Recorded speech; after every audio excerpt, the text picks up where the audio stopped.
खींच के खंजर सीना में मरल सबू अपना माई के काढ़ी करे जा लेके चलल ना आइल दर्द कसाई के ठोकर से जब गिरल करे जा कहलस ममता जागल ये बचवा कहीं पैर में तोहरा चोट त नहीं लागल।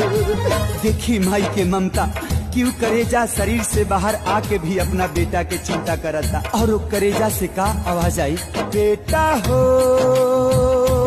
तो के चोटी कहीं त न लागल, बेटा हो तो के चोटी कहीं त न लागल। और आखिरी बार वो करेजा से का आवाज आवता सुनी, जहाँ जाए के बात हके जल्दी उठा के ले जा।